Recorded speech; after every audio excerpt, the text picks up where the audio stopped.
1 de cada 12 mujeres es diagnosticada con cáncer de mama. Recordemos que el cáncer de mama es la enfermedad maligna más importante en la actualidad en la mujer. Qué mejor que vivas tu vida bien. Sí hacen mucho énfasis en decir que el 85% de las personas que se diagnostican con cáncer de mama tienen un origen indefinido. Mucha paciente menor de 30 años y también las menores de 35 años no se toman la hormonoterapia porque no la toleran.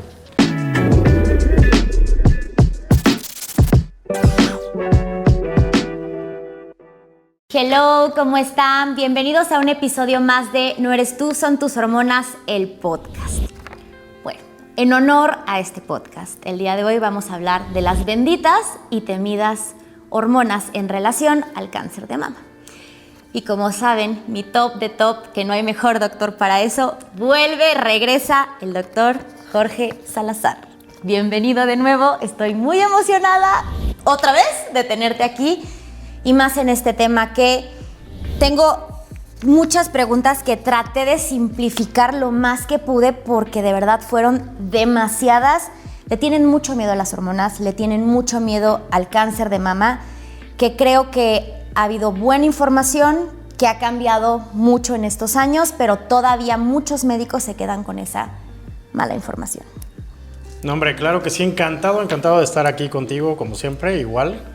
Y más de platicar de un tema tan importante. Sí. O sea, a final de cuentas, recordemos que el cáncer de mama es la enfermedad maligna más importante en la actualidad en la mujer. Sí. Y que causa también un sinnúmero de muertes al año en todo el mundo. Lamentablemente también es una enfermedad que ha ido diagnosticándose más, lo cual puede ser porque avanzaron los métodos de screening, por supuesto, y que se hacen mucho más estudios, y también que ha aumentado en cuanto a su presentación, ¿no? Entonces este podcast creo que es importantísimo por el tema y además el subtema o o la importancia que tienen también las hormonas y qué papel juegan, así como qué tanto, si se manejan bien y la paciente lo necesita, verdaderamente sean prohibitivas, ¿no? Claro. En sí, hoy se estima es 1 de cada 12 mujeres es diagnosticada con cáncer de mama. Sí, incluso hay series que se han ido ahí en las reuniones que se tienen a nivel nacional e internacional. Se está lamentablemente, incluso muy probablemente pensando en modificar, o sea, en dejarlo en 1 de cada 8, 1 de cada 7. Sí, eso sí. O sea, está verdaderamente impresionante. Es difícil ya en la actualidad que no tengamos a una conocida, una vecina, una amiga o algún familiar cercano que lamentablemente le hayan dicho que tiene este diagnóstico, ¿no? Ahora, en esta parte del tipo de cáncer de mama, porque leí muchas guías en la última actualización que hubo ahora 2022, que salió marzo-mayo 2022 en relación al reemplazo hormonal y cáncer de mama. Sí hacen mucho énfasis en decir que el 85% de las personas que se diagnostican con cáncer de mama tienen un origen indefinido. O sea, no saben realmente de dónde viene. Sí, eso es tal cual. El cáncer de mama termina incluso cuando nosotros llenamos un informe médico, por ejemplo, para una aseguradora. Sí. Cuando tú pones una causa, casi siempre se pone idiopático adquirido, o sea, es multifactorial. Sí. De todo el cáncer de mama, solamente el 10% aproximadamente se debe realmente a una mutación genética establecida en la mujer, ¿no? En la enferma. Pero el otro porcentaje es meramente multifactorial. Entonces es una sumatoria de factores de riesgo, los cuales hacen que se pueda presentar esta enfermedad, ¿no? Y activar realmente al código para que se presente la enfermedad maligna.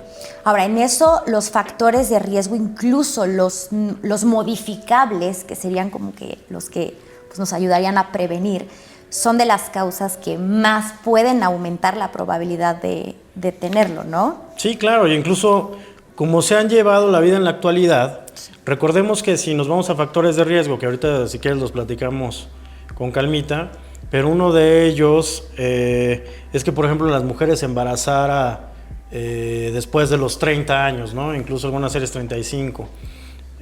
Ya en la actualidad muchísimas mujeres se embarazan después de los 30. O sea, las mujeres son productivas, están a la par del hombre o mejor que el hombre en la actualidad, y también quieren ser mamás, entonces pues llevan a su primer embarazo pues después de un tiempo en el cual ya están un poquito más cómodas, incluso en cuanto a la satisfacción profesional, ¿no? Entonces, pues si fuéramos tan estrictos, pues entonces veríamos un montón de mujeres de este tipo que tienen cáncer, o viceversa, tendríamos a las mujeres que tienen 6 hijos y que les dieron lactancia por 2 años a cada uno, pues ¿por qué les da cáncer de mama, no? Claro. Incluso quienes hemos tenido también la oportunidad de trabajar en instituciones de alta demanda, en donde llegan pacientes de bajos recursos, pues son pacientes que a veces no tienen pues factores verdaderamente bien establecidos para lo que es el cáncer de mama, y lo tienen, ¿no? No, claro, incluso ahí se rompe un poco el mito justamente del reemplazo hormonal. O sea, una persona, por ejemplo, que no tiene como que la probabilidad o que no tiene a su disposición el usar un reemplazo hormonal, tiene cáncer de mama. O incluso, pues, pacientes de mi edad, ¿no? O entre los 20 que ha habido también casos, o 30 que no usan un reemplazo hormonal, también tienen esta parte. Y que no necesariamente, porque, por ejemplo, las mujeres jovencitas que tienen, una mujer muy joven para cáncer de mama es una mujer menor de 40 años, ¿no? Y este tipo de mujeres, aunque no tengan, es una indicación para hacerles prueba genética. Sí. O sea, tú tienes una mujer menor de 40 años con cáncer de mama, la llevas a prueba genética. Pensarías que una mujer entonces que tiene 27 años probablemente tenga una mutación genética y por eso presenta cáncer de mama. ¿Y cuál es la sorpresa? Que en su gran mayoría no tienen una mutación establecida o identificada, entonces termina siendo el mismo cáncer que le da a la mujer de 60 años, ¿no? Sí, es que es mucho eso. Ahora, antes como de entrar un poquito a la prevención y como qué factores pueden inducirlo un poco más, ¿cómo se clasifica? El cáncer de mama normalmente se clasifica de acuerdo a etapas clínicas. O sea, nosotros tenemos que valorar desde la etapa 0, 1, 2, 3 y 4. Okay. La etapa 0 es la etapa donde el cáncer es un cáncer in situ, ¿ok? Entonces, el cáncer in situ es aquel cáncer que no tiene la capacidad todavía de salirse de ese lugar, o sea, de dar metástasis, tanto ganglionares como a distancia, ¿ok? Es lo que luego lo decimos nosotros como si estuviera encapsulado para que la paciente lo entienda un poquito mejor, pero la verdad es que lo que pasa es que histológicamente no atraviesa el estroma todavía, entonces no tiene la capacidad de irse prácticamente a ningún lado. Un cáncer en etapa 0 prácticamente lo curamos.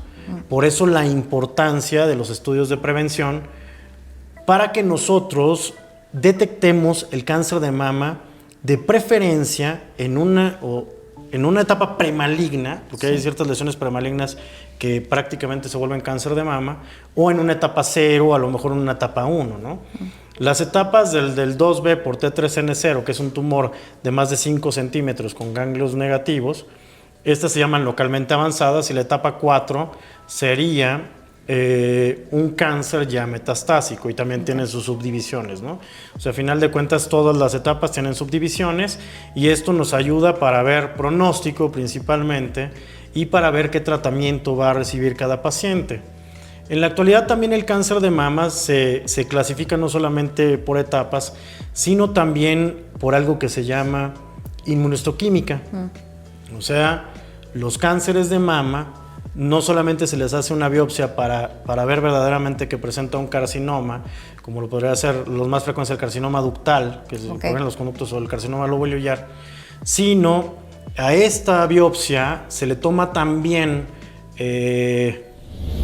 marcadores de inmunohistoquímica para ver ¿cuál sería el mejor tratamiento para recibirlo? Y esto lo subdivide. Entonces tenemos tumores luminales, que son tumores que tienen receptores hormonales positivos, en grandes rasgos. Sí.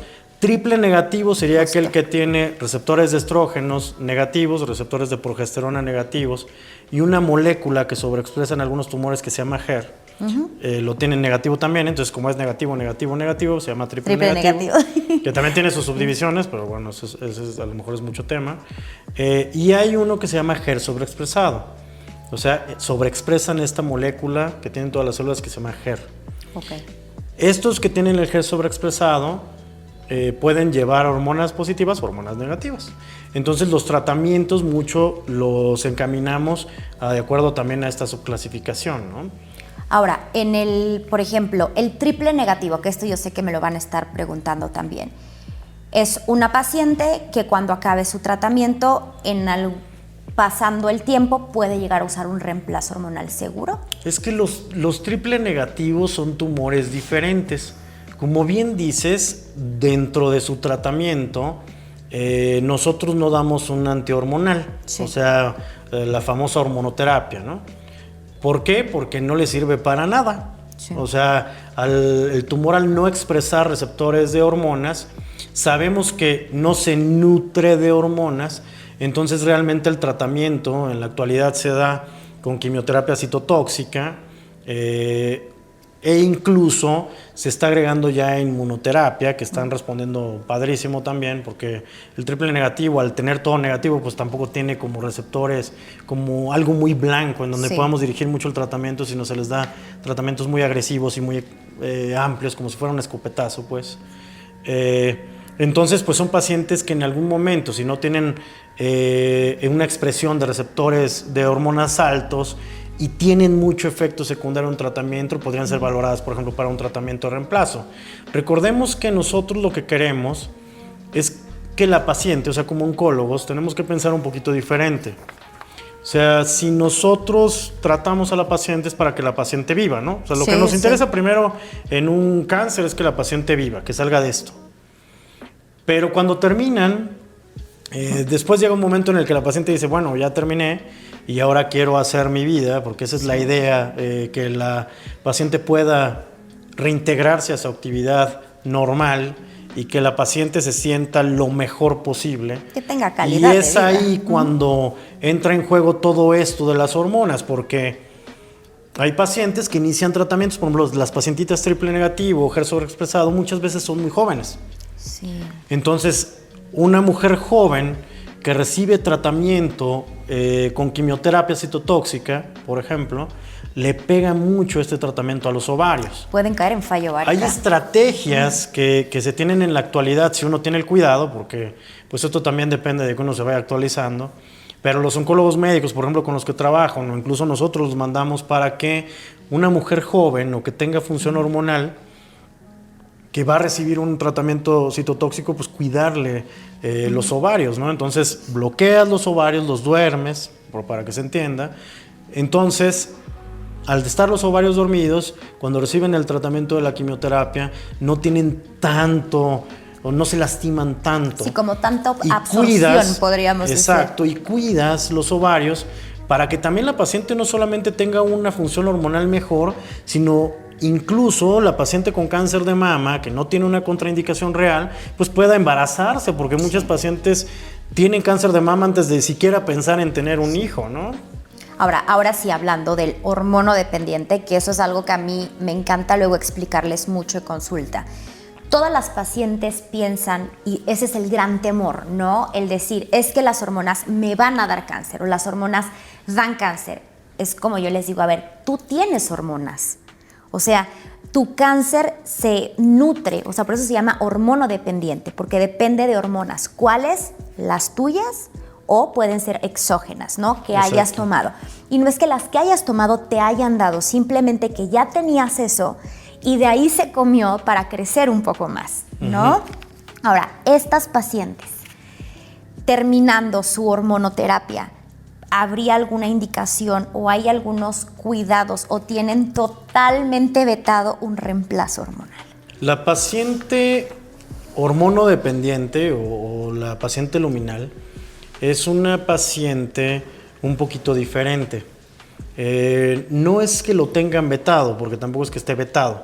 Yo siempre he dicho que el tratamiento hormonal, o sea, no es para todas, la terapia de reemplazo, ni es para nadie. O sea, no es que tampoco sea prohibitivo, porque nosotros lo que tenemos que ver siempre es la balanza de cómo está cada paciente para que nosotros podamos mejorar realmente su calidad de vida, ¿no? Pero sí es una paciente un poco distinta. Siempre que nosotros valoramos pacientes que tuvieron un antecedente de cáncer o que tienen una carga muy importante para cáncer de mama, pero que sea real, porque como bien platicamos en algún momento, a veces piensan que el tener una prima con cáncer de mama quiere decir que a ti te va a dar cáncer de mama, su ¿no? mamá o su abuelita. Y la verdad es que tampoco es tan así. Sí se tiene que valorar, o sea, ser muy juicioso, porque los tumores luminales, sus recaídas normalmente no son tan cercanas. O sea, los tumores luminales que se han seguido a lo largo de los años en los estudios grandes con millones de pacientes, se ha visto que sus recaídas pueden ser a 20, 25 años, incluso en etapas tempranas.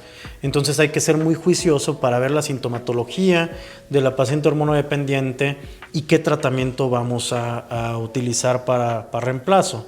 Por ejemplo, ahorita estábamos platicando incluso de que ya se están tratando de utilizar de manera seriada reemplazo local combinado con algunos estimuladores que hace que también sea menos riesgoso, ¿no? Obviamente no vamos a dar una terapia de reemplazo con un doble medicamento, ¿no? Sí. O sea, es un poquito complicado. O sea, realmente aquí lo que yo también siempre les digo es, o sea, hay que tener en cuenta que, por ejemplo, sus receptores son así estrógeno y progesterona, ¿no? Que son de las hormonas principales de donde se nutre este tumor o este cáncer.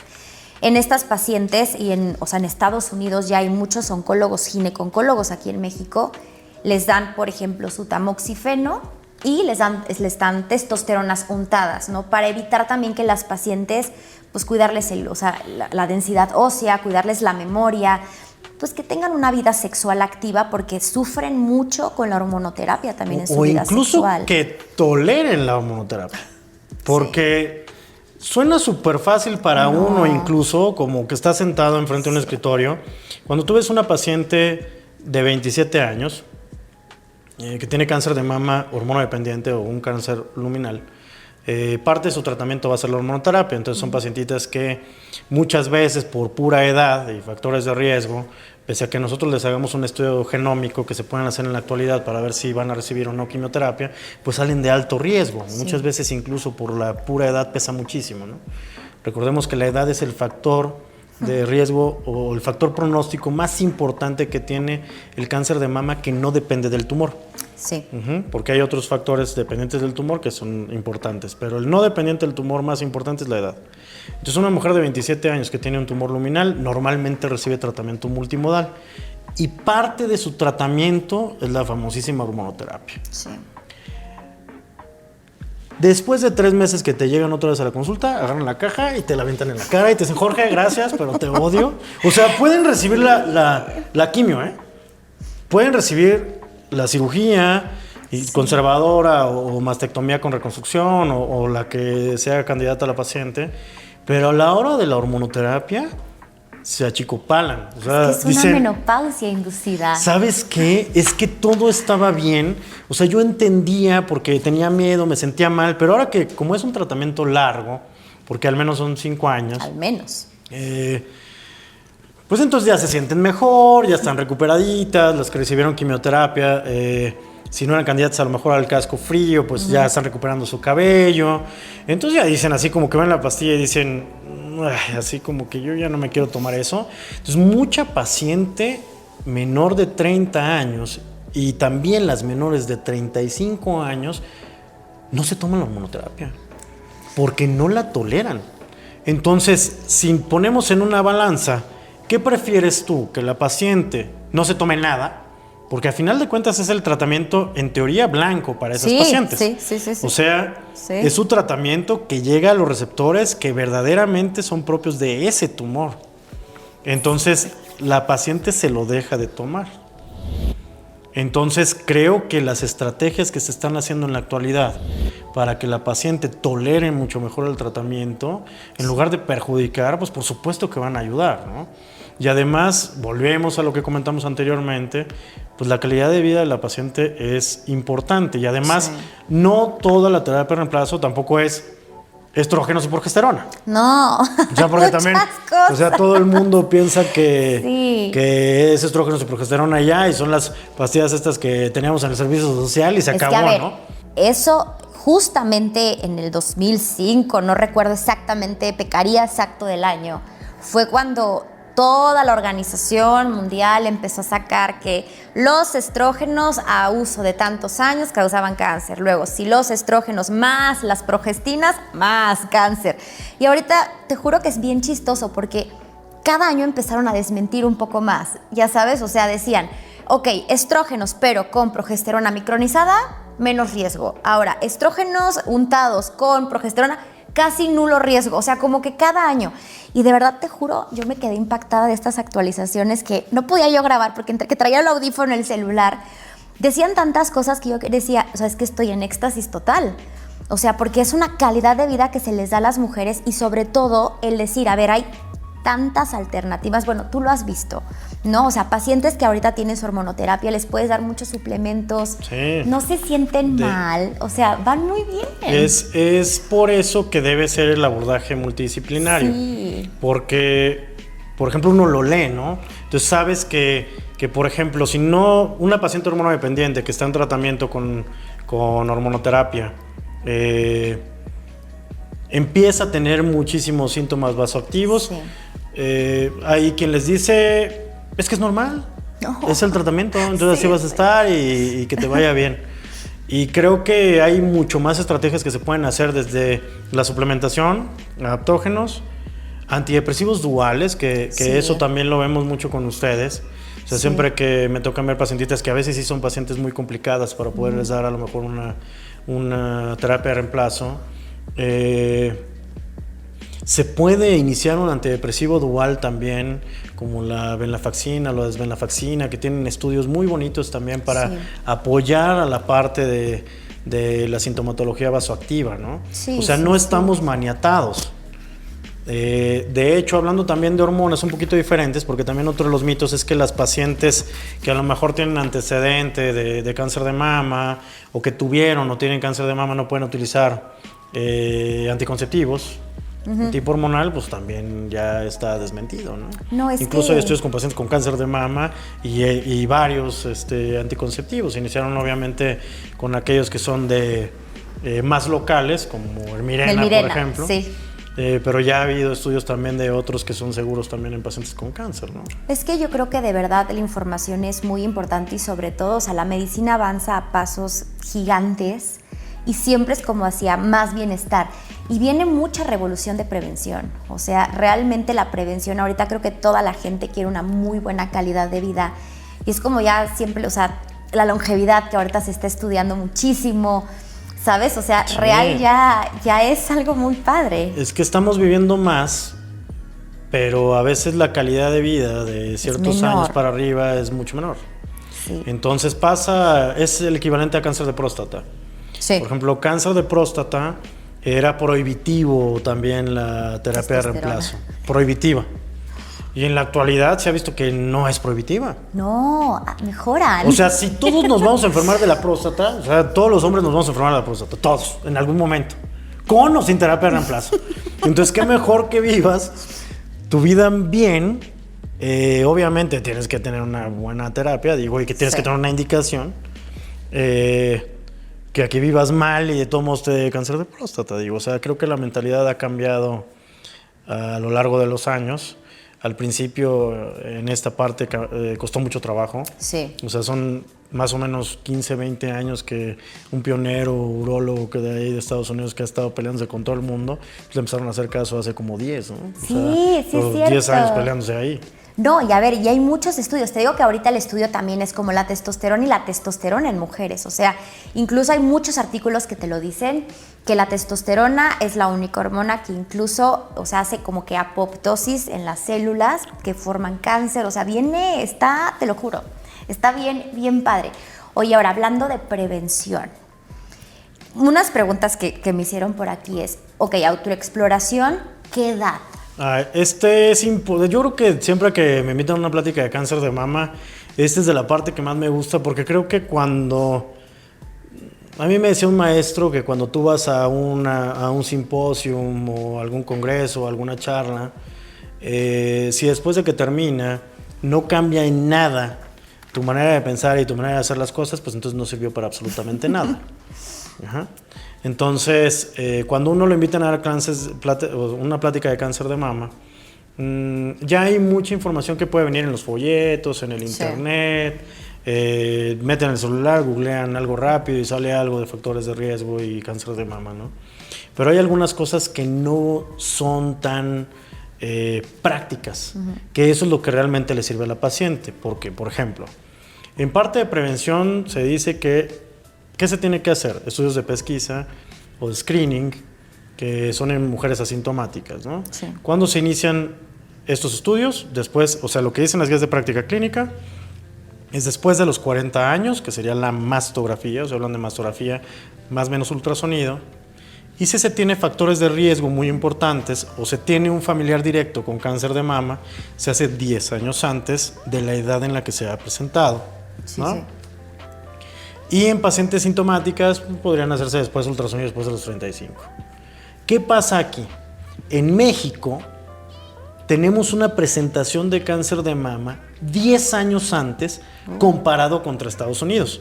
Y se parece muchísimo al cáncer de mama de Estados Unidos. Sí. Nada más que se presenta antes. Entonces, ¿qué pasa? Que nuestras mujeres les da cáncer de mama entre los 45 y los 55, a la gran mayoría, y no así como a los 55 o los 65 en Estados Unidos. Entonces, hay pacientes que se quedan sin que nadie les haga caso. Si la mastografía solamente vale la pena hacerla después de los 40, entonces, ¿qué pasa con todas nuestras pacientes que nosotros tratamos que tienen menos de 40 años? Okay. Esta semana he operado 2 pacientes con cáncer de mama menores de 40 años. Entonces, esto es lo que sirve, luego estas preguntas sirven mucho para que verdaderamente las pacientes se cuiden. ¿Qué se tiene que hacer? Las mujeres de más de 20 años necesitan realizarse un ultrasonido mamario. Y no ultrasonido mamario que te haga yo o que te haga el ginecólogo ahí en su consultorio. No, que te lo haga. Tiene que ser un ultrasonido mamario realizado por un radiólogo, una radióloga, y de preferencia incluso que tenga una alta especialidad en mama. Y se hace anual. Es un estudio que obviamente a nadie le gusta que le invadan pues su privacidad, pero es un estudio que no tiene radiación, que no ocasiona mayor problema, que es rápido, que es asequible. Sí. Entonces es un estudio que se debe hacer porque el cáncer de mama en la actualidad es el más frecuente. Entonces ultrasonido mamario después de los 20 años. Y la mastografía solamente en estas mujeres que son muy jóvenes, solamente que tenga una indicación, y no porque les haga daño, sino porque en mama muy densa no se ve nada, entonces ni para qué darles lata, ¿no? Sí. Otra pregunta que hacen mucho es si la mastografía se puede ya cambiar por otra cosa, ¿no? Porque me dicen las pacientes, oye Jorge, yo ya me voy a hacer el puro ultrasonido, ya la mastografía ya no quiero porque no me gusta.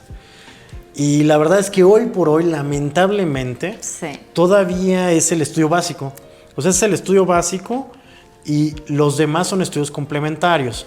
Sí hay en la actualidad un estudio que lo puede reemplazar, pero es la resonancia, magnética con gadolinio de mama, que termina siendo pues, un estudio mucho más caro y es...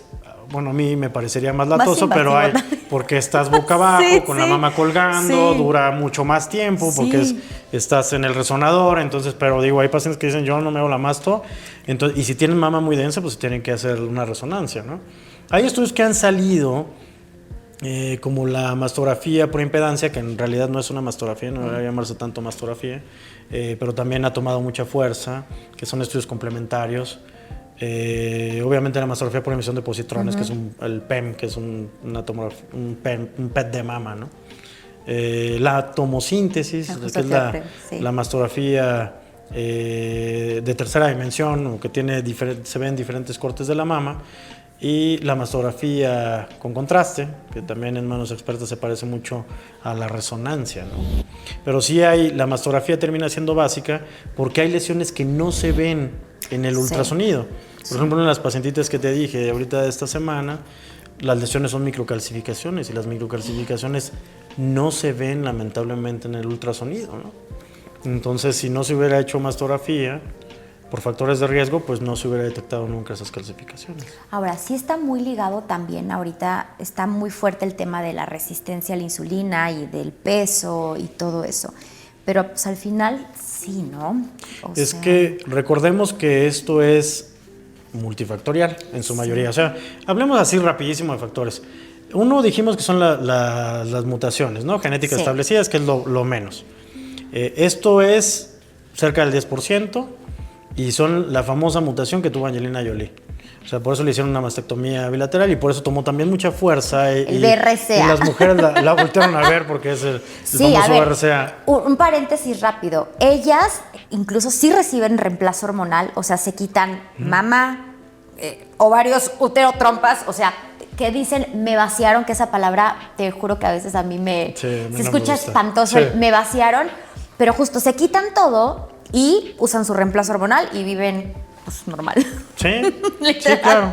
Normal, pero sí. te dejo hablar. Entonces, si se pusiera así, tal cual, o sea, ellas van a terapia de reemplazo hormonal. Entonces, esta sí se presenta una mutación que es BRCA1, BRCA2, o hay algunos otros genes, porque ya los paneles genéticos se hacen ampliados. Sí. O sea, hay algunos que tienen ciertos significados, a lo mejor no tan importante como el BRCA, pero sí también termina siendo alto el porcentaje. Entonces tienen que hacer ciertos tratamientos preventivos, ¿no? Y el otro es 100% multifactorial. Sí. Y el más importante de todos termina siendo el hiperestrogenismo secundario a obesidad. O sea, la obesidad, el riesgo relativo es altísimo. Y obviamente recibir una terapia de reemplazo hormonal con 2 medicamentos a dosis altas o estándares, ¿no? Sí. Ahora, te voy a decir una cosa. Una de las causas de hiperestrogenismo, incluso dominancia estrogénica, sí es la resistencia a la insulina. Justo era lo que también platicamos en una ocasión. O sea, nosotras las mujeres producimos nuestros estrógenos, esos estrógenos se van a todos los receptores, hacen sus funciones, se metabolizan en el hígado, se van por una vía que se llama enterohepática, se van al intestino y se hacen popó, tal cual. Ahora, muchas mujeres con mala alimentación, que la alimentación también juega un papel no importante, lo que le sigue, falta de, o sea, todos los problemas de intestino, microbiota, cambio en la microbiota, que hacen que reabsorbamos el estrógeno, se vuelve a ir a la circulación y eso causa una dominancia estrogénica. Por eso es que le hacen mucho énfasis, o sea, en toda la parte de enzimas, o sea, ya sabes, mucho la parte de la digestión, para eso. Y bueno, la alimentación ahí es importantísimo. Crucial. De hecho, hay que evitar los alimentos hormonales.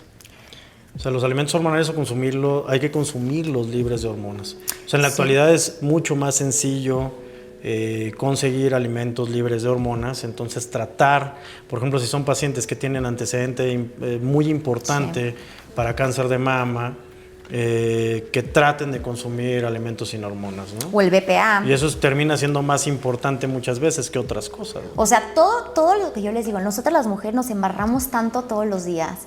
O sea, todos los senoestrógenos, que son, o sea, son sustancias que el cuerpo capta como estrógenos. Te entran por la piel, que si en el pelo, que si en los plásticos. O sea, yo creo que también por eso vamos un poco en aumento, ¿sabes? Porque hay mucho pesticida, contaminante. O sea, sí está bastante complicado. Ahora, forma de prevención. Si yo te pidiera que nos regalaras unos tips o cómo podemos prevenir, porque de verdad, o sea, es como les digo, el 40% es prevenible con estilo de vida. La vitamina D, que se nos va a acabar el tiempo y no hemos hablado. Hay estudios ya con tanta fuerza de la vitamina D. De verdad, yo encontré un artículo súper padre donde decía que las mujeres que tenían, o sea, que ya tenían cáncer de mama, tenían menos niveles de vitamina D y que cuando les daban, mejoraban. O sea, está también... Sí, la vitamina D ahorita toma muchísima fuerza porque se ha visto que nos sirve para todo. Incluso para el COVID le sirvió muchísimo. Sí. Otro es el ejercicio. 100%. Ya se sabe que 150 minutos de ejercicio a la semana, moderado o intenso, aeróbico, ayuda muchísimo a disminuir la tasa de recaída en las pacientes con cáncer de mama y la presentación obviamente de cáncer de mama en pacientes con alto riesgo, ¿no? Es que eso, vean. Bueno, te voy a dejar a ti consejos. ¿Cuáles factores modificables y cómo podríamos prevenir? El más importante de todos es la obesidad. O sea, nosotros no podemos permitir tener un hiperestrogenismo secundario a obesidad. O sea, la paciente que tiene factores de riesgo importantes para cáncer de mama en la familia no debe ser obesa. O sea, eso lo debe, y eso es un factor 100% modificable, ¿no? El evitar los alimentos hormonales, el consumo rutinario de antioxidantes, eso ayuda muchísimo también a la prevención del cáncer de mama. Sí. El ejercicio, que ya lo platicamos ahorita, no fumar. O sea, no fumar no es el factor de riesgo que tiene el riesgo relativo más importante, la verdad es que no, pero tampoco es tan bueno. El consumo, porque siempre me preguntan, ¿el consumo de alcohol, Jorge? O sea, el consumo de alcohol viene como factor de riesgo, pero el riesgo relativo es muy bajo. Y el consumo de alcohol va dependiendo a los gramos de alcohol que tomes al día. Sí. Entonces, la verdad es que tomar también en alguna fiesta Social. o en alguna cena tampoco te va a dar cáncer de mama, ¿no? Porque también los pacientes que tienen familiares o alguien cerca con cáncer de mama, a veces ya no quieren hacer nada porque les va a dar cáncer de mama y tampoco es así. O sea, sí hay que ser como muy juiciosos con eso. La prevención, o sea, es importante la prevención con los estudios que ya dijimos y la interpretación de estos estudios. O sea, si nosotros vemos algo diferente en los estudios, tenemos que ir con una experta, un experto para que lo revisen, o sea, para que lea ese estudio, ¿no? Eso sí, y vamos a agregar antioxidantes. O sea, aquí realmente importante es todo lo que metile, lo que nos ayude a que estos grupos metilos, que tengo un post padrísimo también, donde hablamos de estos, de esta parte de desintoxicación del hígado, o sea, todo el grupo de complejos B, el N-acetilcisteína, el zinc, el mioinositol, el glutatión, o sea, coman brócoli, el brócoli, cúrcuma. Es bueno, o sea, de verdad, el brócoli tiene una cosa que se llama DIMO, indol 3-carbinol, que de verdad se ha demostrado que ayuda mucho también a la prevención. O sea, es que tenemos muchas herramientas en la mano, pero ya se acabó el tiempo. Una vez más, se nos ha acabado el tiempo y es un tema tan largo y tan padre. Yo creo que a chance sí hago parte 2 porque pues, creo que no nos faltó nada. Sí, creo que contesté todas sus preguntas que les dijo. Hice resumen, pero creo que no nos faltó abordar ni una pregunta o algo más que quieras agregar. Y la autoexploración. Es importantísima la autoexploración. Y normalmente se hace no cuando estés reglando, no cuando estés ovulando. Ok. Oye, gracias. Un placer volverte a tener aquí. Gracias a ti, un placer es mío. Muchas gracias a todos. Bye.